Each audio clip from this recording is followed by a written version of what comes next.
دوستان سلام، امیدوارم حالتون عالی باشه. خب بعد از اینکه اومدیم و یک میزان پولی رو به حساب صرافی خودمون واریز کردیم، در مرحله بعدی باید بریم و با اون ارزهای دیجیتال ترید انجام بدیم اصطلاحاً، یا اینکه معامله انجام بدیم و ارزهای دیجیتال خودمون رو که سرمایه محسن رو افزایش بدیم. توی این ویدیو میخوام در مورد ترید کردن در صرافی ایرانی نوبیتکس باتون صحبت بکنم. لطفاً با من همراه باشید.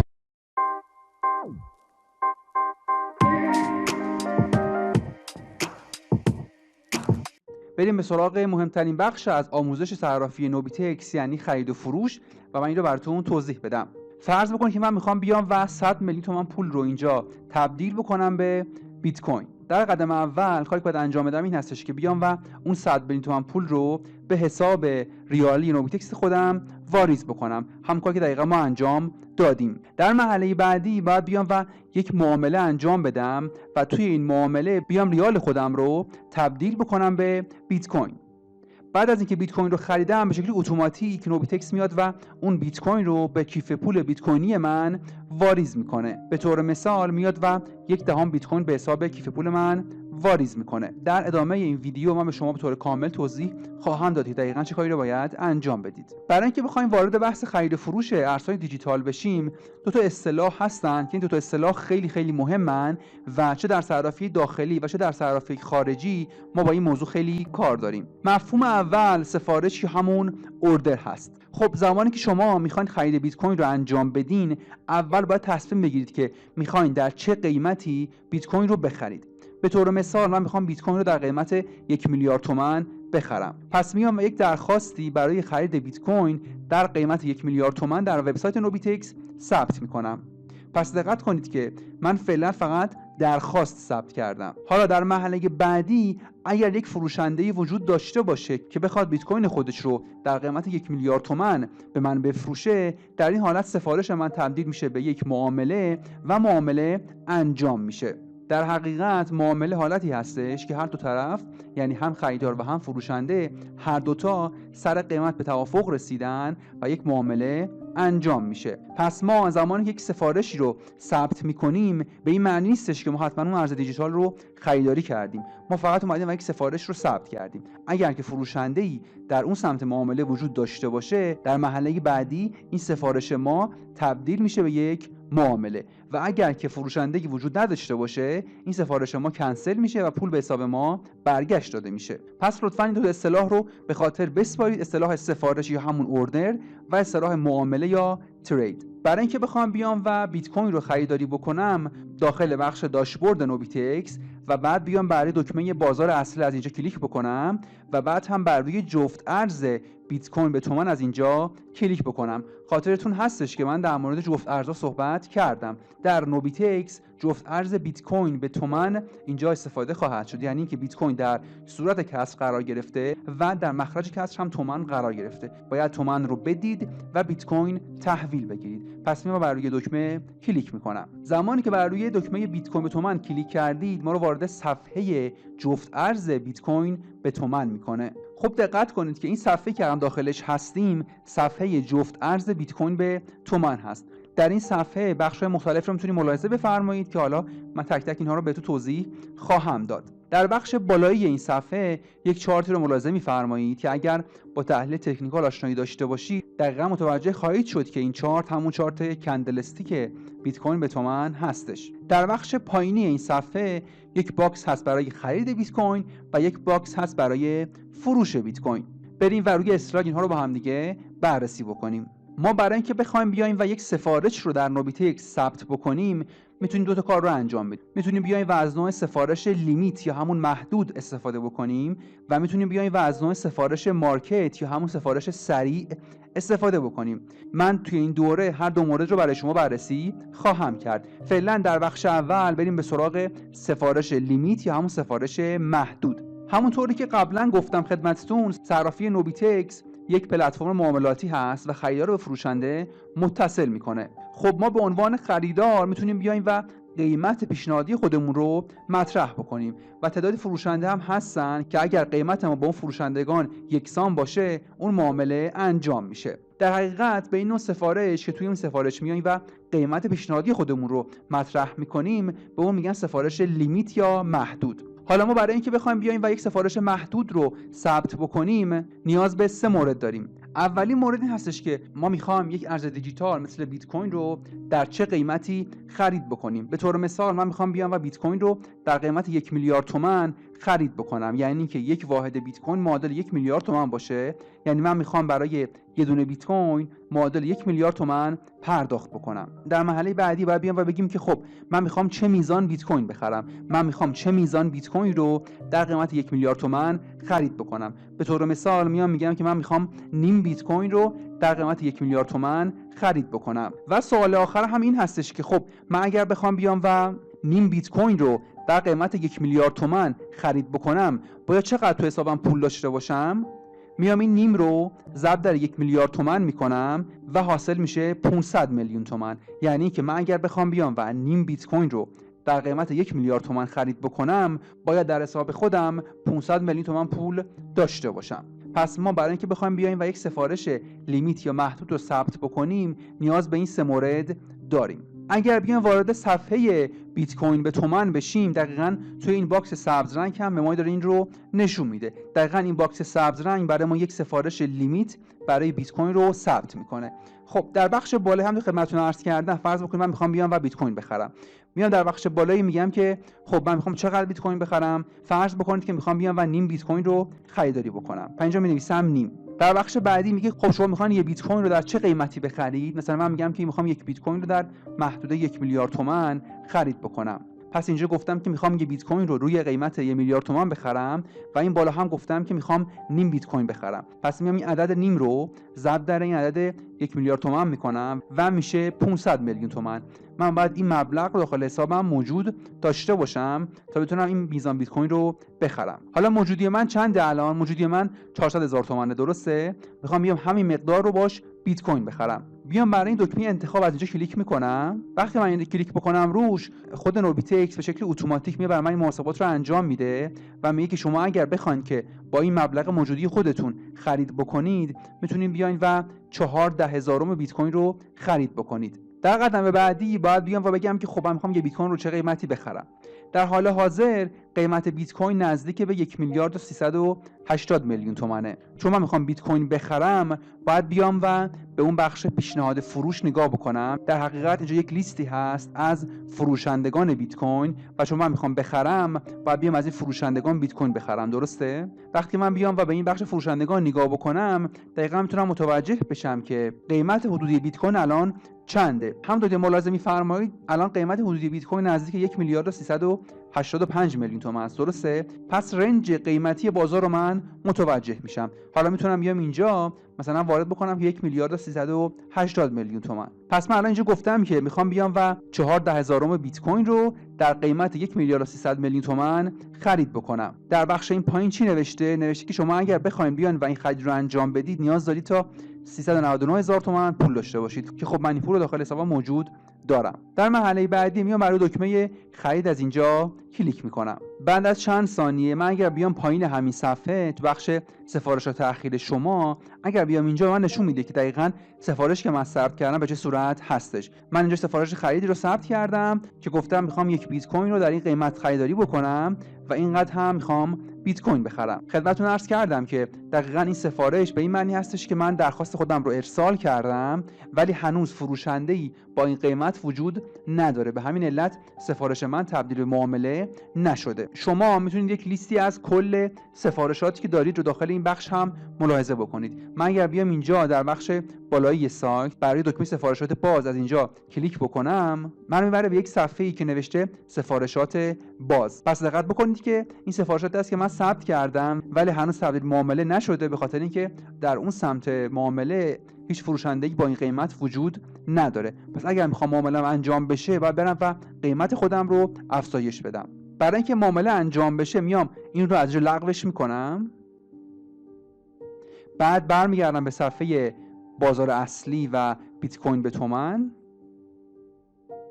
خب بعد میام داخل بخش خرید بیت کوین و این بار میام این عدد واقعی رو وارد میکنم که معامله انجام بشه. میام برای دکمه انتخاب از اینجا کلیک میکنم. من وقتی روی دکمه کلیک بکنم به شکل اتوماتیک میاد برای من پایین ترین قیمت فروش رو که الان این قیمت هست رو میاد برای من اینجا وارد میکنه. به شکل اتوماتیک میاد این کار رو انجام میده. دقت بکنید که پایین ترین قیمت دقیقاً همین قیمت هستش که اینجا برای ما نوشته. پس میام روی دکمه کلیک میکنم از اینجا تا قیمت اینجا قرار بگیره، پایین ترین قیمت فروش، و بعد میام برای دکمه خرید از اینجا کلیک میکنم. ببینید که الان سفارش من اینجا برای من ثبت شده و باید چند ثانیه صبر بکنم تا این سفارش انجام بشه. ببینید که الان سفارش هم انجام شد. پس قیمت پیشنهادی من قیمت خوبی بوده و برای این سفارش فروشنده‌ای وجود داشته. به همین علت سفارش من تبدیل شده به یک معامله. برای اینکه مطمئن بشم که آیا معامله انجام شده یا نشده، میرم در بخش کیف‌های من. ملاحظه می‌فرمایید که در بخش کیف‌های من نوشته که موجود ریالی من رو کم کرده و به موجودی بیت کوینی من اضافه کرده. پس من تونستم بیام و اولین معامله خودم رو در صرافی نوبیتکس انجام بدم. در مرحله بعدی میخوام بیام و بیت کوینی که الان خریدم رو بفروشم تا دقیقاً به شما نشون بدم که این فرآیند داره چطوری کار میکنه. در مرحله بعدی میخوام بیام بفروشم، درسته؟ پس من فروشنده هستم. پس باید توی این باکس سمت چپ به دنبال پیشنهادهای خریدی بگردم که میخوان از من بخرن. دقت داشته باشید که ما زمانی که میخوایم یه چیزی رو بفروشیم باید به دنبال بالاترین قیمت پیشنهادی باشیم و زمانی که میخوایم یه چیزی رو بخریم باید دنبال پایین‌ترین پیشنهاد فروش باشیم. پس من میام و اینجا بالاترین پیشنهاد خریدم رو از اینجا انتخاب میکنم. در باکس اول میام میزنم انتخاب تا کل موجودی من رو اینجا برام بزنه و بعد میام برای دکمه انتخاب هم از اینجا کلیک میکنم تا بالاترین پیشنهاد خرید رو برای من اینجا خودش اتوماتیک ثبت بکنه. لطفاً دقت داشته باشید که حداقل میزان خرید و فروش در صرافی نوبیتکس 100,000 تومان هست و شما کمتر از این مقدار رو نمیتونید بخرید یا بفروشید. برای این هم کلیک میکنم و بعد هم برای دکمه فروش از اینجا کلیک میکنم. من اگر بیام داخل کیف‌های من، ملاحظه می‌فرمایید که دقیقاً اینجا برای من این رو نوشته که من اینجا بیت کوینم رو فروختم و اینجا تبدیل شده به ریال. پس ملاحظه فرمودید که دقیقاً مثل حالت قبلی در باکس بالایی باید بیام و مقدار بیت کوینی که موجود دارم رو وارد بکنم و در باکس پایینی هم باید بیام و اون عدد بیت کوین رو وارد بکنم. مثلا من میخوام بیام بیت کوین رو روی 1,500,000 تومان بفروشم، پس من اینجا این رو واردش میکنم. حالا شاید سوال شما این باشه که خب من این قیمت رو از کجا بیارم؟ شما اگر با تحلیل تکنیکال آشنایی داشته باشید میتونید از طریق همین چارتی که اینجا هست قیمت رو پیش بینی بکنید و بیاین اینجا در بخش پایین سفارشتون رو ثبت بکنید. دقت کردید که ما اومدیم و اینجا 14,000 بیت کوین رو خرید کردیم. پس دقت داشته باشید که در ارزهای دیجیتال ما میتونیم بیایم و مبالغ کمتر از یک رو هم خرید بکنیم. به طور مثال میتونم بیام و نیم خرید بکنم، میتونم بیام 25 صدام خرید بکنم و یا حتی 1,000 هم میتونم خرید بکنم. پس از این بابتش مشکلی وجود نداره. بعضیا فکر میکنن که ما فقط میتونیم بیایم و یه بیت کوین بخریم، ولی اصلا به این صورت نیستش و ما میتونیم مبالغ کمتر رو هم بخریم. اما بریم به سراغ بخش سفارش لیمیت در اپلیکیشن موبایل. من اگر بیام و وارد نرم افزار موبایلی خودم بشم، در بخش پایینی نرم افزار یک بخش هست به اسم معاملات. من میام برای دکمه کلیک میکنم از اینجا و بعد کلیک کردن من رو وارد این صفحه میکنه. همونطور که ملاحظه میفرمایید دقیقاً اینجا یک لیستی هست از سفارشات خرید و یک لیستی هست از سفارشات فروش. در قدم بعدی باید بیام و برای جفت ارز خودم کلیک بکنم. من میام اینجا برای دکمه BTC به IRT کلیک میکنم، یعنی میخوام تومن رو بدم و بیت کوین بگیرم. اینجا هم میتونم بخرم هم میتونم بفروشم. دقیقاً مشابه با هم حالتی که روی سایتش هست میتونم این کار رو انجام بدم. اینجا یه دکمه‌ای هست به نام سفارش محدود. من اگر بیام برای این دکمه کلیک بکنم به من دو تا آپشن اینجا نشون میده. آپشن اول سفارش محدود هست و آپشن بعدی سفارش سریع یا همون سفارش مارکت که خب من در حال حاضر میخوام برای سفارش محدود از اینجا کلیک بکنم. پس میام و این رو انتخابش میکنم. در قدم بعدی باید بیام و قیمت رو اینجا وارد بکنم و مقدار رو هم اینجا. مثلا میگم میخوام بیام و نیم بیت کوین رو خرید بکنم. میام در بخش بالایی می نویسم که 1,000,000 تومان و در بخش پایینی هم می نویسم نیم بیت کوین. پس دقیقاً اینجا برعکس وبسایتش هست و در بخش پایین باید نیم رو وارد بکنیم اینجا و در بخش بالا باید عدد رو اینجا وارد بکنیم. خب وقتی که نوشتم 1,000,000,000 و نیم بیت کوین باید چقدر تو حسابم پول داشته باشم؟ میام نیم رو ضرب بر 1,000,000,000ش میکنم میشه 500 میلیون تومان. پس میام و اون مبلغ رو هم اینجا می نویسم و بعد هم برای دکمه خرید از اینجا کلیک میکنم. ملاحظه می‌فرمایید فرآیند کار مثل همون فرآیند روی وبسایت هست، خیلی فرق خاصی نمیکنه، فقط این باکس ها جاشون با هم دیگه عوض شده. اما بریم به سراغ نوع سفارش بعدی، یعنی همون سفارش مارکت. در سفارش محدود ما می اومدیم و قیمت رو خودمون پیشنهاد میکردیم، اما در سفارش مارکت یا همون سفارش بازار خود صرافی میاد و قیمت رو برای ما مشخص میکنه. ما اگر دیگه خیلی عجله داشته باشیم و بخوایم خیلی زود خرید فروشمون رو انجام بدیم، میتونیم بیایم و از این نوع سفارش مارکت استفاده بکنیم. ولی خب به دلیل اینکه نوسانات بازار ارزهای دیجیتال خیلی زیاده، من اصلا این رو به تو پیشنهاد نمی‌کنم و به تو پیشنهاد می‌کنم که از نوع سفارش مارکت استفاده نکنید. تا اونجایی که امکانش هست سعی بکنید که از نوع سفارش محدود یا همون لیمیت استفاده بکنید و نوع سفارش مارکت برای افرادی هست که دیگه واقعا خیلی عجله داشته باشن و بخوان خیلی زود اون کار رو انجام بدن. چون که هدف ما اینجا هدف آموزشی هست، من وظیفه‌م این هستش که بیام و خدمت شما این رو توضیح بدم. برای اینکه بخوام بیام و یک سفارش مارکت یا هم سفارش بازار رو ثبت بکنم، بعد بیام اینجا برای دکمه سفارش سریع از این بالا کلیک بکنم. در زبان فارسی بهش سفارش سریع هم گفته میشه. ملاحظه می‌فرمایید که در بخش لینک سایت نوشته مارکت اوردر یا همون سفارش بازار. یه دکمه اینجا هست، یه دکمه هم این پایین هست که هر کدوم رو که بخواید میتونید روش کلیک بکنید. خب بعد از اینکه روی این دکمه کلیک کردید وارد این صفحه میشید. اول باید بیام و نوع ارز دیجیتال رو اینجا مشخص بکنید. مثلا من میگم که میخوام بیام و بیت کوین رو خریداری بکنم. پس من بیت کوین رو اینجا انتخاب میکنم. بعد میگم خب میخوام چقدر بیت کوین بخرم. مثلا میگم میخوام به اندازه 200,000 تومان بیت کوین بخرم. میبینید که وقتی من عدد رو اینجا بنویسم خودش برای من محاسبات رو انجام میده و دیگه از من قیمت رو نمیپرسه، به من نمیگه که تو رو چه قیمتی میخوای این رو خرید بکنی. در مرحله بعدی میام برای دکمه سفارش از اینجا کلیک میکنم. روی نرم افزار موبایل هم اگر بخواید این کار رو انجام بدین، یعنی بخواید سفارش مارکت رو ثبت بکنید، بیاین اینجا برای این دکمه سفارش محدود از اینجا کلیک بکنید. براتون یک باکسی باز میکنه، یک باکسی اینجا براتون باز میکنه که داخل این باکس بیاین و برای سفارش سریع از اینجا کلیک بکنید.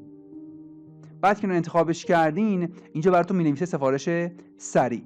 ملاحظه می‌فرمایید که دیگه برای من باکس قیمت رو کلا اینجا حذف کرده، فقط نوشته قیمت بازار.